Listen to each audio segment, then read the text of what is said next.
दोस्तों नमस्कार। बिहार विधानसभा चुनाव को लेकर बिहार में पहले चरण के लिए बिहार के कुल 121 सीटों पर बिहार की 3.5 करोड़ जनता अपने मत का इस्तेमाल करने जा रही है।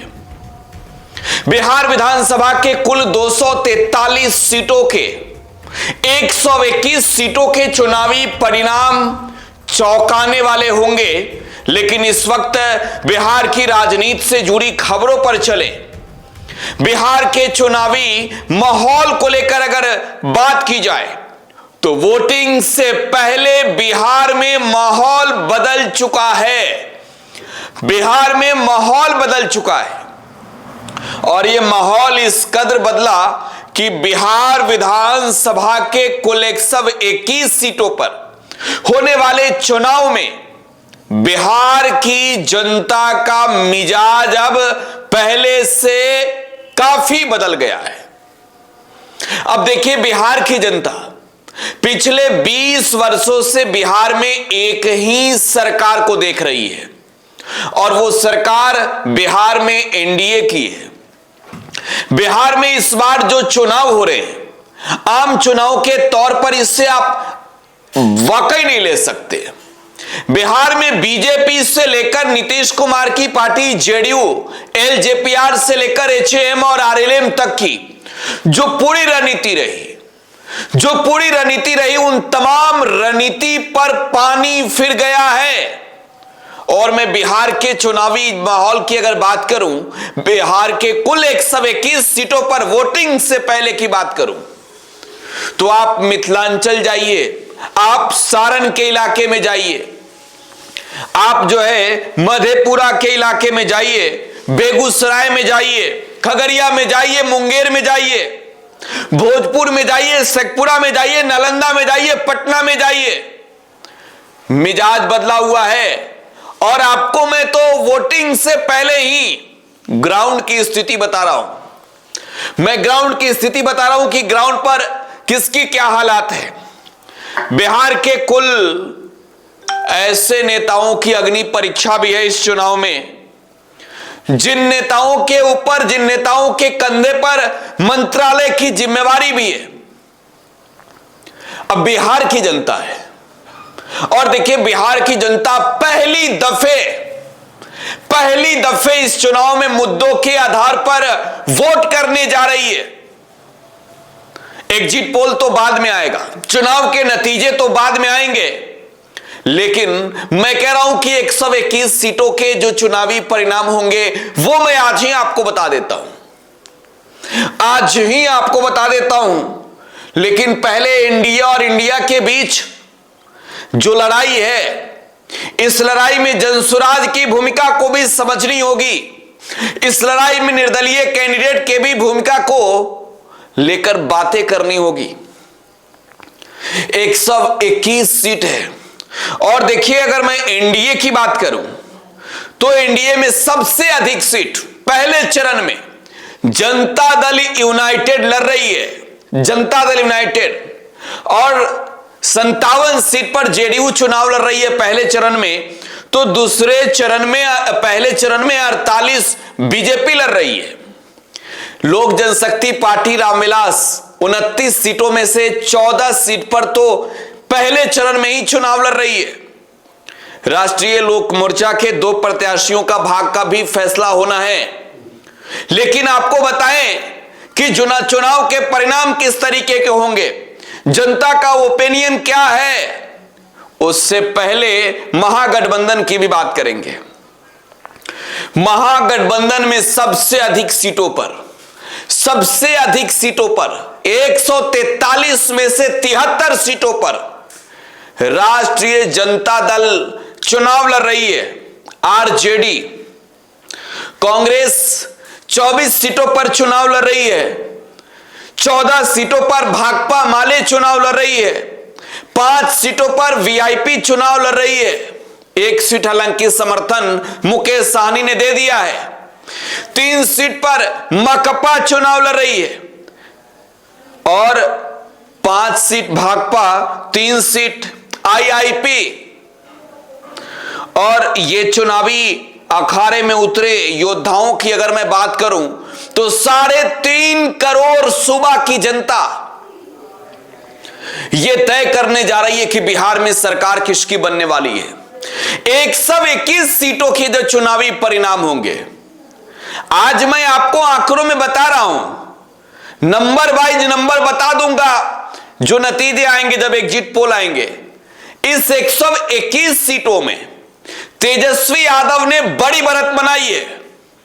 तेजस्वी यादव ने बिहार की राजनीति में यह दिखाया कि अगर ऊर्जावान तरीके से चुनाव लड़ी जाए, मुद्दों के आधार पर चुनाव लड़ी जाए, तो वो रणनीति क्या होगी और कैंपेन किस तरीके से लीड करना है। तेजस्वी यादव पहले चरण में, अगर पहले चरण की आप बात करेंगे तो पहले चरण में मधेपुरा के इलाके में है, सहरसा में है, दरभंगा में है, मुजफ्फरपुर में है, गोपालगंज में, सिवान में, सारण में, वैशाली में, लखीसराय में, शेखपुरा में, नालंदा में, भोजपुर जिले में। तो पहले चरण की स्थिति इस तरीके की है कि पहले चरण में ही महागठबंधन मजबूत है। और देखिए इसकी रणनीति है, एक बड़ी रणनीति है। जो आप मिथिला के इलाके में जाएं, दरभंगा के इलाके में, मुजफ्फरपुर के इलाके में जाएं, आप अगर इस रणनीति पर अगर बात करें तो सारण के इलाके में जाएं, एक अलग ही सिंपैथी तेजस्वी यादव ने क्रिएट किया।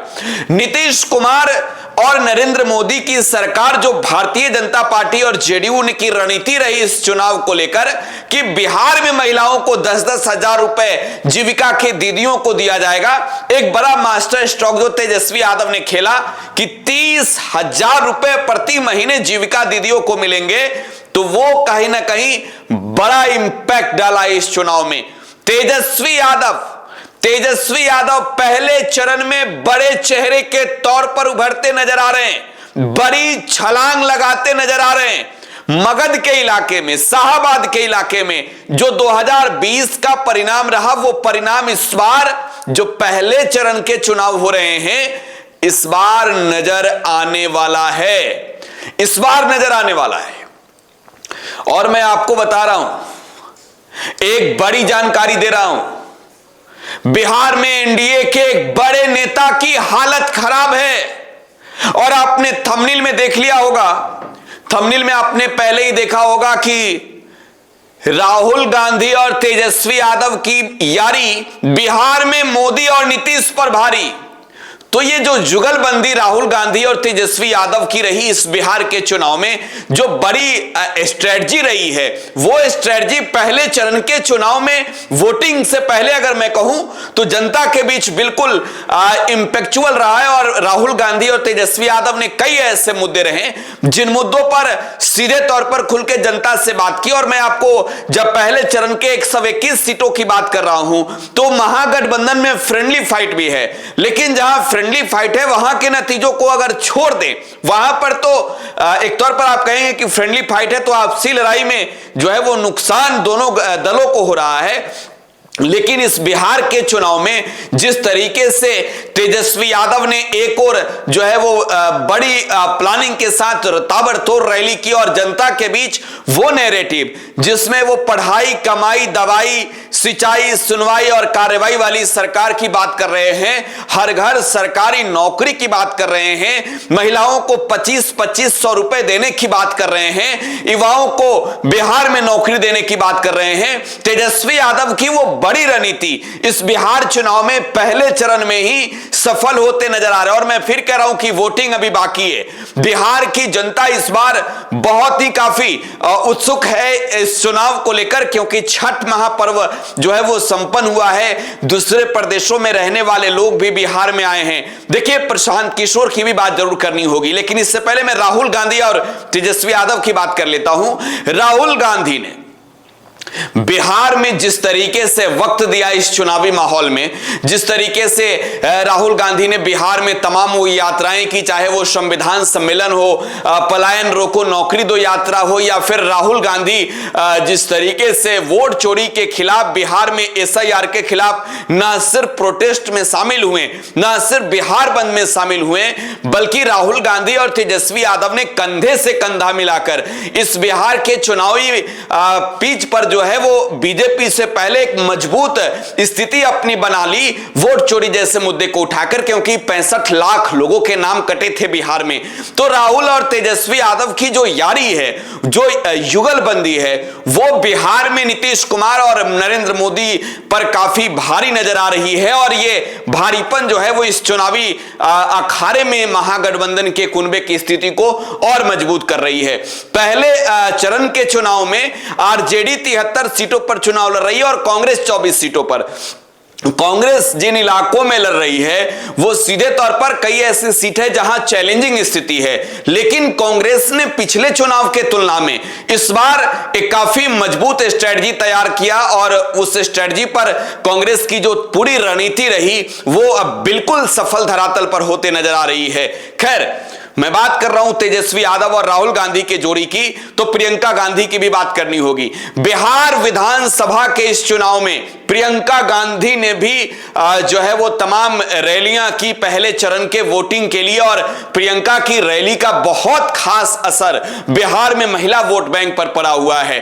तेजस्वी यादव की जो स्ट्रेटजी है वो एक और प्रियंका गांधी की जो प्लानिंग, जो बिहार में महिलाओं को लेकर, युवाओं को लेकर जो राहुल गांधी और प्रियंका गांधी सहित कांग्रेस के विजन है, ये भी काफी स्टेबल हुए हैं। तो कुल मिलाकर अगर आप देखें तो महागठबंधन ने मुद्दों के साथ इस चुनाव को और भी दिलचस्प बनाया। लेकिन मैं मोदी और नीतीश की जोड़ी को क्यों आपको इस चुनाव में कमजोर बता रहा हूं, ये समझने की जरूरत है।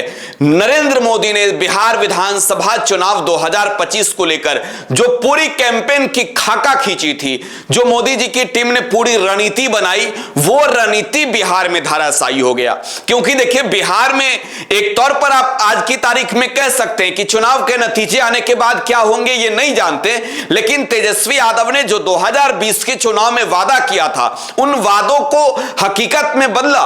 17 महीने की सरकार में 5 लाख सरकारी नौकरी दी। बिहार में आईटी के क्षेत्र में, बिहार में जो है वो फैक्ट्रियों को लगाने के क्षेत्र में भी उन्होंने काम शुरू किया था, लेकिन तब तक सरकार बदल गई। बिहार में तेजस्वी यादव भले ही सरकार में उप मुख्यमंत्री रहे, लेकिन जिन विभागों के वो मंत्री रहे उन विभाग में काफी वैकेंसी आई। तो तेजस्वी यादव वो चेहरा बिहार में जरूर बन गए हैं जिस पर बिहार के युवाओं को खासा नाज है। लेकिन दूसरी ओर प्रधानमंत्री की स्ट्रेटजी बिहार में जंगल राज जैसे मुद्दे पर महागठबंधन को घेरने की, रील्स की बात करना, प्रधानमंत्री भोजपुरी गाने की जिस तरीके से बात कर रहे हैं वो कहीं सफल हुआ नहीं है। बिहार में प्रशांत किशोर की भी मैं बात करूंगा। प्रशांत किशोर भी बड़ा असर डाल रहे हैं इस पहले चरण में। पहले चरण में प्रशांत किशोर का भी बड़ा धमाका नजर आने वाला है।